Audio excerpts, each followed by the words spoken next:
삼성전자 시스템의 SI의 모바일 애플리케이션 프로세서 AP, 엑시노스 사업에 대한 우려가 현실이 될지 궁금합니다.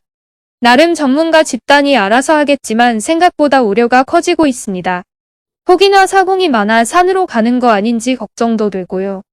2023년 초 출시될 삼성전자 플래그십 스마트폰 갤럭시 S23에 차세대 엑시노스 대신 퀄컴의 스냅드래곤이 전량 탑재될 것으로 관측되는데, 아울러 삼성전자 스마트폰을 담당하는 MX 사업부는 올해 갤럭시용 자체 AP 개발에 착수했으며 전체 모바일 AP 시장에서 엑시노스의 점유율은 하락세를 보이고 있습니다. 삼성전자 스마트폰의 성장은 다른 사업 부문과 계열사의 성장이기도 했었습니다.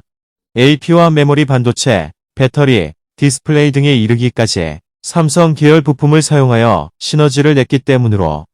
하지만 이제 각자 도생에 길로 접어들었다는 분석이 나옵니다.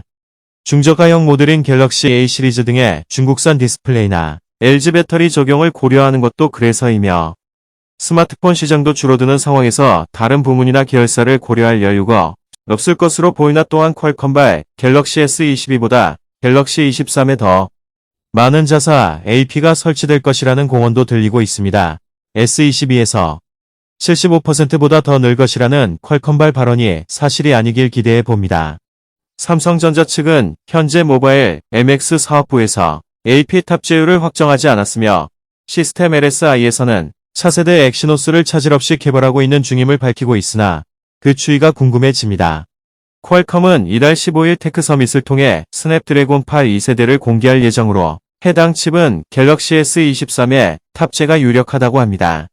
그동안 갤럭시 S 시리즈는 출시 지역에 따라 자체 개발한 엑시노스와 퀄컴 스냅드래곤을 교차 탑재해왔으며, 국내와 유럽, 남미 국가에 출시되는 모델에는 엑시노스를 탑재했고, 북미, 중국, 인도 등 통신 모뎀 인증 규제가 강한 국가에는 스냅드래곤을 탑재하는 방식입니다.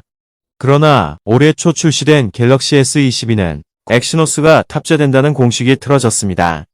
한국 출시용 제품에도 스냅드래곤 8 1세대 AP가 탑재됐기 때문으로 결과적으로 갤럭시 S22에는 스냅드래곤 8 1세대가 75%가량 적용되었으며, 엑시노스 2200은 유럽 지역 등에 일부 탑재되었습니다. 지난해 출시된 갤럭시 S21 시리즈가 발열 이슈를 겪으면서 국내 소비자들 사이에서는 스냅드래곤을 선호하는 목소리가 높아졌고, 이를 반영해 갤럭시 S22 시리즈는 국내 소비자를 잡기 위해 스냅드래곤을 탑재했다는 관측이며, 그동안 엑시노스는 퀄컴 스냅드래곤의 제품 대비 전력 소모가 높고 그래픽 처리 장치 GPU 성능이 뒤떨어진다는 평가를 받아왔습니다. 사실 S용 갤럭시 S 시리즈에 스냅드래곤을 100% 탑재한 것은 처음은 아닙니다. 2020년 출시된 갤럭시 S20와 갤럭시 노트 20 시리즈는 5G 모뎀 수율 문제와 성능상 문제 등으로 인해 엑시노스 990 대신 전량 스냅드래곤 865가 탑재된 적이 있었습니다. 삼성전자는 대표적인 플래그십 모델인 갤럭시 S23 판매율을 높이는 것에 사활을 걸고 있으며, 올해 글로벌 소비 시장 침체로 스마트폰 시장이 위축된 가운데 삼성전자는 고가형 갤럭시 S 시리즈 판매율을 높여야 높은 수익성을 확보할 수 있기 때문으로, 삼성전자는 갤럭시 S 게임 최적화 서비스 사태를 겪은 만큼 갤럭시 S23의 칩셋 성능에 더욱 민감할 수밖에 없을 것입니다. 중저가 시장에서도 점유율 하락폭이 더욱 큽니다.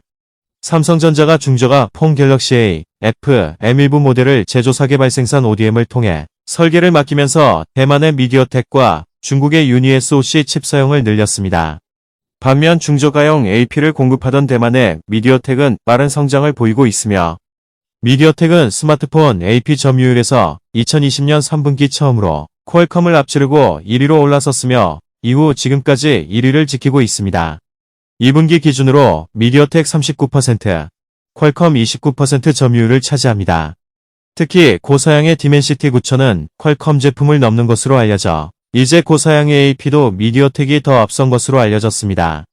앞으로 엑시노스 입지가 좁혀질 가능성이 우려되는데, 삼성전자 MX 사업부는 올해 갤럭시 스마트폰 전용 AP 개발에 착수한 것으로 관측되고 있으며, 이는 애플처럼 자체 개발한 AP를 사용한다는 계획으로 보입니다.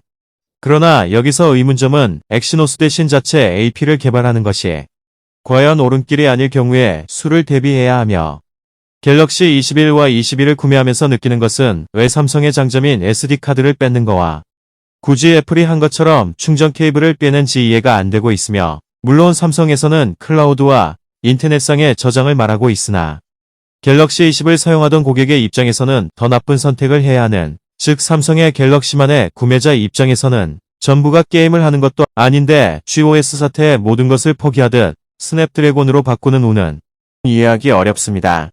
굳이 게임을 하는 사람들에게는 선택의 폭을 주고 애플이나 경쟁사보다 우수한 외정형 SD카드 512MB나 1TB 정도의 고급 메모리를 올려준다면 근래에 유튜브나 틱톡을 만드는 동영상 제작자에게 애플의 아이폰이나 중국 DJI의 포켓 이상의 촬영 장비로 스마트폰 이상의 수요를 만들어야 하는 것이 경쟁력 아닌가 하는 생각도 해봅니다. 스마트폰이 이제는 단순 전화기의 의미도 있지만 동영상 제작 촬영 장비로의 의미가 더 커지는 수요에도 대비해야 진정한 스마트폰의 챔피언이 될 것입니다.